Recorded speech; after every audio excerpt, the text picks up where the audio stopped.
Alright, I'm pretty mobile right now, so if there's any background sound, sorry. So in this video I want to talk about how to troubleshoot the Py4J module within PySpark. So how to troubleshoot that, let's go to that. So I'm going to go through and run these commands. And just about right here, we get an error. So we have a Py4JJavaError, and if you go down, you see there's an exception from this Python worker file, and then notice this right here as well. But reading the error, we come across Python and worker has different version 3.6 rather than in driver 2.7. So we have to find a way to calibrate our PySpark Python, PySpark driver Python directories to match Python version 3.6 rather than 2.7. So let's go through that. We could either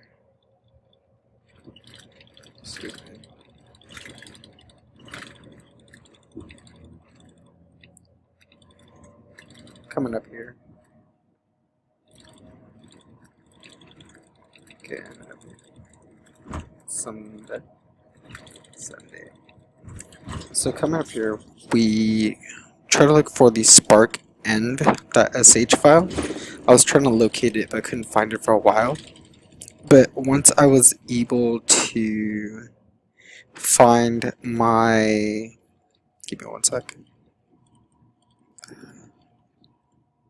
What's all this? Once I was able to find this file that was unzipped, which is in my desktop directory, I went there, and then I was able to open up the spark end.sh template file. And I can't find where I opened it, but you'll eventually find it. CD spark, whatever. Oh yeah, so I found the file. That was in my home directory.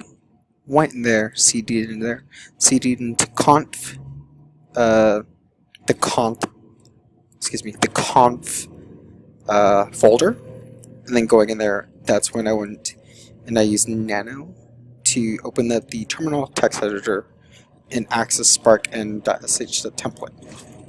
So did that, made a modification, saved it, and then tried to go through and ensure when I went back to my Jupyter notebook or say my Python executable file to run and not get this error anymore. However, that template file and putting in these variables did not work. So what I had to do, based on looking for a kind of like resource somewhere online, I found out I had to import OS and thereafter change the environment driver PySpark Python to my Python a Python executable program associated with Anaconda. And the way I did that is going down is I typed in which Python. And let's go back to that nano spark template to see what I was doing before. As I mentioned before, I went all the way down, manually exported the PySpark Python and driver Python into this sh template file. Didn't work. So then that's when I resorted to this overwrite situation over here. And so coming back to finding the Python version I'm working on, I typed in which Python, and then here I got that directory. Using that directory, I put it into the PySpark Python directory, or environment directory, os.environ, and then from there reran all of this good stuff.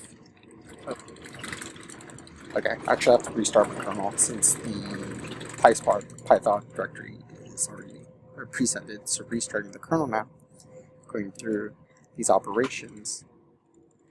Give it 1 sec. The application was running, and then now that's complete, as seen right here, you see I don't have the error anymore. Specifically, I don't have the Py4JJavaError anymore.